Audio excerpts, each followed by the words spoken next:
Wir leben in einer kapitalistischen Welt und wir Westler genießen die Früchte des Kapitalismus in vollen Zügen. Das war aber nicht immer so. When two extreme totalities clashed, and I mean the extreme right, Nazism, and the extreme left, communism, they clashed over Europe. So I pictured it as like CERN, you know, the Hadron Collider, two mass totalities clashing against each other, and what remained like a diamond on the ground was neither communism nor Nazism, but it was liberal, democratic capitalism. Kapitalismus, das heißt, wir leben in einer Welt, die mehr oder weniger vom freien Wettbewerb aller gegen alle und möglichst viel Kapital und Besitz dominiert ist. Dieses wirtschaftliche System, eingebettet in die liberale Demokratie, hat unglaublich viel Gutes bewirkt. Punkt. Und doch muss man nicht weit suchen, um auch seinen Schattenseiten zu begegnen. Die soziale Schere zwischen Arm und Reich öffnet sich zunehmend. Wir alle wollen aber eine bessere Zukunft für uns und unsere Kinder und für möglichst viele Menschen. Ist der Kapitalismus die Lösung unserer Probleme oder ist er nicht vielmehr selbst erlösungsbedürftig?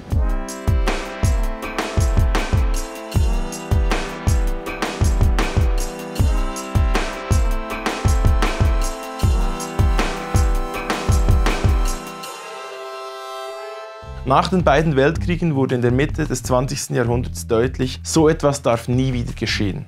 Die nationalistischen Dynamiken der Vorkriegszeit hatten die Welt ins Chaos gestürzt. Das christliche Gebot „Liebe deinen Nächsten" hatte damals nicht gereicht und auch das Hippie-Motto der Anti-Vietnam-Demos im Geiste der 68er „Make Love, not War" hat die globale Kriegerei noch zu keinem Ende gebracht. Europe during Christian ideology was much less peaceful than it was during an economic ideology, which I would say happened during the European Union. The founders of the European Union had actually a really philosophically extremely interesting idea. They swapped the word love for trade. So the mantra of EU is make trade, not war. And it proved to be a more cynical version of love thy neighbor is trade with your neighbor. 1951 hat der französische Außenminister Robert Schuman dem deutschen Kanzler Konrad Adenauer den Vorschlag gemacht, die Europäische Gemeinschaft für Kohle und Stahl zu gründen, sodass gerade diese kriegswichtigen Produktionsgüter vergemeinschaftet wurden. So hatte de facto ein Wirtschaftsbündnis, das später in der EU ausgeweitet wurde, eine der längsten Zeiten des Friedens in Europa eingeläutet. Europa soll aufhören, ein Schlachtfeld zu sein, auf dem sich die gegnerischen Kräfte verbluten. Religion is tolerant of other religion at best. Politics is respectful of other political opinions at best. Maybe I'm trying to convince you if I'm a leftist or a rightist and you're on the opposite, you'll try to do the same, and perhaps we will be successful, but I don't see too many people changing their political orientation after a debate that they've had with the opposing side. It rather is the opposite. No. Here's the thing. You got it wrong. I've got it wrong. So wrong. But economics finds differences and utilizes them. When I trade with you, let's say this pen, there must be an agreement on the price. It must be the same price, but a complete discord in values. I would never sell this pen if the value of this pen would be higher than the price. You would never buy the pen if the value of the pen would be lower than the price. So in order for us to have this transaction, I must have different values vis-a-vis the pen than you. The bigger the disagreement on values, the bigger the benefits of trade, we call it. So in order to trade, you need to be different from each other. If we were exactly the same, we would not be able to trade there wouldn't be even trade of thoughts. If we all agreed with each other, we would just be saying, oh, I wouldn't have said it better, my brother, and oh, I wouldn't have said that better either. Are you reading my mind right now? So it would be maybe more beneficial to talk with your own shadow and not bother you with, trying to exercise your headbanging and in this agreement. How is this possible? This guy says exactly the same things that I would be maybe fun for a while, but then it would get boring. The conclusion is that Obama is a disaster.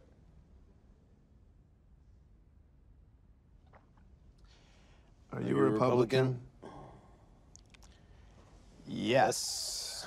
This is, I think, one of the great fruits of economics is that it unites differences in values without judgment and without trying to win you over to my side. Diese einheitsstiftende Wirkung des Wirtschaftens, in der wertmäßige Unterschiede und kulturelle Differenzen und individuelle Vorlieben produktiv verwertet werden können, ist zweifelsohne eine der wichtigsten Früchte der Ökonomie. You give me the 20, okay? I'll give you the 3 that's on my person. Yeah. Then I will give you the 17 after. Then you give me that 17. I'll cut you. So capitalist system has like everything, it has advantages and disadvantages. One of the huge disadvantages is that competition has a tendency to destroy itself. And it doesn't automatically provide ethical results. It leaves the ethics to you. Capitalism will never give you a work-life balance. Capitalism will never give you social equality. I don't even think anybody, and like the economists wouldn't, I don't remember anybody claiming when I was studying that capitalism is just. Zwar kann der Kapitalismus massive Wertedifferenzen für beide Seiten fruchtbar machen und damit Einheit und sogar Frieden stiften, aber eben auch nur dort, wo es bestimmte Übereinstimmungen gibt. Im Blick auf den Preis, Währung, das Gesetz, Rechtsstaatlichkeit, nicht zuletzt auch Grenzen.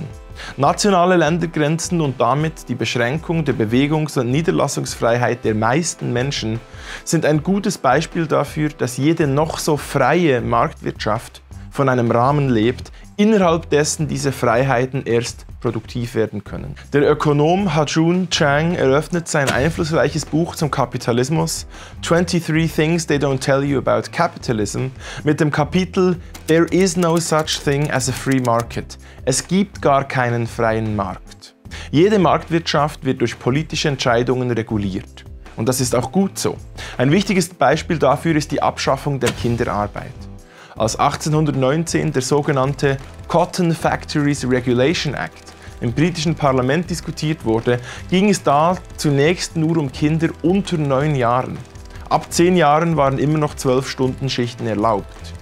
Dieses Gesetz stieß aber auf massiven Widerstand der Vertreter einer freien Marktwirtschaft.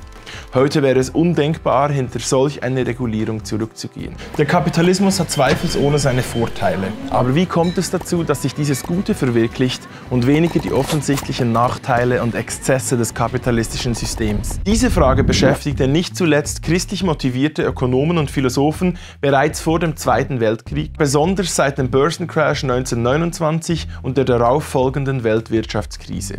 Das Stichwort hier heißt Ordoliberalismus, der von der sogenannten Freiburger Schule der Nationalökonomie geprägt wurde und sich nach dieser historischen Erfahrung des Marktversagens zum Ziel setzte, mit einem durch den Staat geschaffenen Ordnungsrahmen den wirtschaftlichen Wettbewerb und die Freiheit der Menschen zu sichern.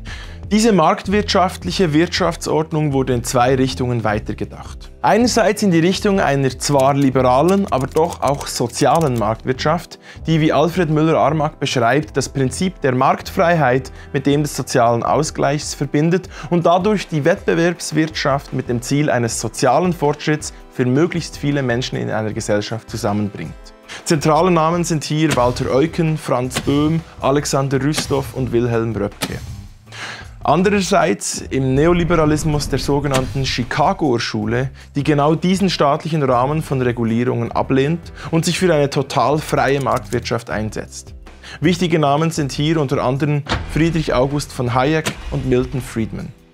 Beide diese marktwirtschaftlichen Schulen sind vom Ökonomen und Sozialphilosophen Adam Smith und seinem Werk On the Wealth of Nations von 1776 geprägt und von der dort erwähnten Denkfigur der unsichtbaren Hand des Marktes. Entgegen der nuancierteren Perspektive von Smith könnte man diese folgendermaßen zuspitzen.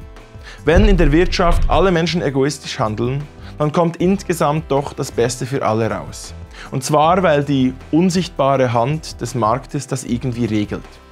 Smith selbst schreibt, Zitat, indem der Einzelne seine eigenen Interessen verfolgt, fördert er oft die Interessen der Gesellschaft auf wirksamere Weise, als wenn er tatsächlich beabsichtigt, sie zu fördern.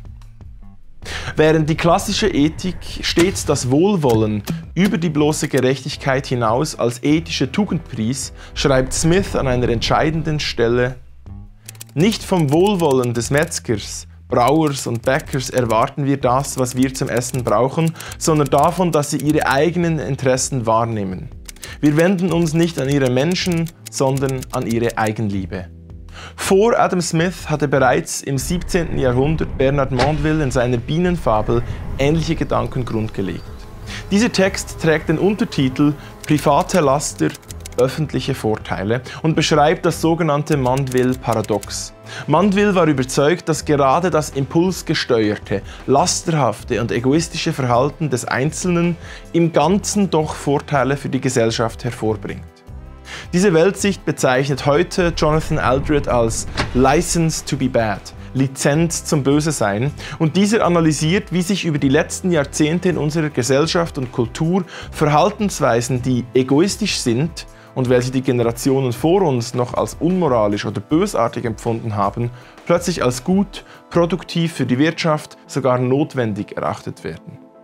In der Finanzkrise 2007 und 2008 lag die Schuld doch klar bei den Regulierungsbehörden, aber sicher nicht beim gierigen Verhalten der Banker. Die müssen doch so handeln, dann geht es der Wirtschaft insgesamt besser, und wenn es der Wirtschaft besser geht, dann geht es uns allen besser.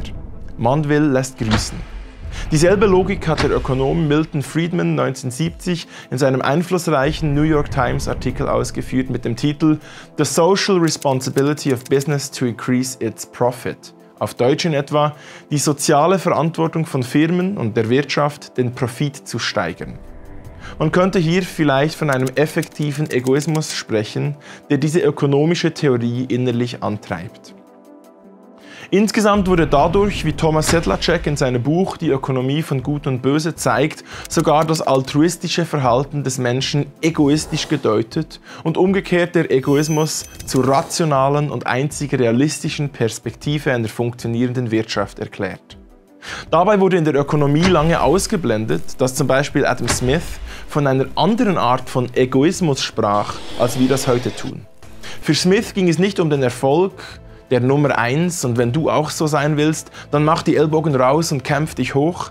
Das Selbstinteresse, Selfishness, von dem Adam Smith spricht, ist ein aufgeklärtes Selbstinteresse, das einhergeht mit einem kultivierten Sozialverhalten, mit guten Manieren und mit moralischer Substanz. Smith befürchtete in seinem zweiten Hauptwerk sogar explizit, dass die Neigung der Menschen, reiche und erfolgreiche Personen zu verehren und dagegen arme Menschen in schlechten Umständen zu verachten und zu vernachlässigen, die moralische Substanz der Kultur korrumpiere. Gleichzeitig hatte Smith mit der unsichtbaren Hand, ob bewusst oder nicht, ein niederschwellig theologisches Restelement in der Ökonomie behalten, nämlich eine Form von deistischem Vorsehungsglauben. Der Schöpfer habe die Welt irgendwie so eingerichtet, dass auch und gerade dann, wenn die Menschen ihre eigenen Interessen verfolgen, doch das Beste rauskommt. Für unsere moralisch-ökonomischen Intuitionen der Gegenwart wurde letztlich aber weniger die nuancierte Perspektive von Adam Smith prägend, als vielmehr die einseitige Vereinfachung seiner Theorien. Wenn jeder für sich schaut, dann ist für alle geschaut, dann wird es für alle sogar besser, als es sonst wäre. In der zweiten Hälfte des 19. Jahrhunderts befreit sich die Ökonomie zunehmend vom deistischen Hintergrund und übernimmt eine reduktive Anthropologie des Homo economicus, der Mensch als Wirtschaftstier. Was jedoch geblieben ist, ist ein Glaube an den freien Markt, der zuweilen beinahe fatalistisch anmuten kann. Dass nämlich nüchtern betrachtet wir keine andere Alternative haben, als diesem Markt allein zu vertrauen. Aber wie plausibel ist dieser Glaube an die selbstregulierende Güte des absolut freien Marktes? Capitalism works really well in some areas, and in other areas it doesn't. So for example, in healthcare, capitalism doesn't really work very well. Also in pensions, there's always some government play. And European healthcare, even though it's much more centrally planned, is better and way cheaper than the American system. The US spends about $3.8 trillion on healthcare every year. That's roughly twice what most high-income nations spend. And yet Americans still die of preventable and treatable diseases at higher rates than in other high-income countries. Ours has been called the most expensive, least effective healthcare system in the modern world. So selling tea, doing technology, these small little things that don't scale up all the way, work really nicely in competition. But even a car industry, which uses the economies of scale, if you let that without any control, it would lead to a massive monopolization of that car industry. And even more so in the digital realm with Google and Facebook, and also especially with artificial intelligence. So the invisible hand of the market must be complemented by an invisible hand of bureaucracy, which sort of complements the chaos of specialization. It looks very spontaneous. Your society looks very spontaneous. My society looks very spontaneous. But if you actually look behind the cover, it's held by bureaucrats so that somebody doesn't build a building right in front of your windows. Regulierungen und Grenzen der kapitalistischen Wirtschaft haben also auch ihre Vorteile. Und zwar gerade, weil sich der Kapitalismus zwar als ethisch neutral gibt, aber eigentlich von Werten dominiert wird. Wenn also der Markt nicht von alleine das Gute hervorbringt, da lohnt es sich doch noch einmal grundsätzlicher zurückzugehen zu der bereits erwähnten Alternative einer sozialen Marktwirtschaft, die vor allem in Mitteleuropa ein Erfolgsmodell war, das bis heute diskutiert wird. Eine soziale Marktwirtschaft wäre nicht eine egoistische Marktwirtschaft, in welche dann am Ende des Tages der Staat den Erfolgreichen via Steuern das Geld abnimmt, um es an die nicht Erfolgreichen umzuverteilen. Obwohl genau das spezifisch im Blick auf Menschen, die aus Unfalls- und Krankheitsgründen, aufgrund von Schicksalsschlägen und anderen sozialen Nachteilen natürlich auch eine Dimension ist, die zu einem sozialen Staat mit dazugehört. Diese Umverteilung ist jedoch nur eine Sekundärfunktion. Primär wäre das Anliegen einer sozialen Marktwirtschaft dieses, dass die liberale und dynamische Marktwirtschaft in ihrem Erfolg auch daran gemessen wird, dass möglichst viele Menschen an ihrer Wohlstandsdynamik teilhaben können, und zwar als aktiv Beitragende. Können wir den Kapitalismus durch dieses soziale Element erlösen oder braucht es vielmehr ein radikales Umdenken? Im zweiten Teil dieses Video-Essays beschäftigen wir uns mit der Kritik des Kapitalismus und mit den Zukunftsformen des Wirtschaftens. Vielen Dank fürs Zuschauen. Wenn euch diese Inhalte gefallen, dann gebt uns doch einen Like, abonniert den Kanal und drückt auf die Glocke, damit ihr auf dem Laufenden bleibt mit den folgenden Videos.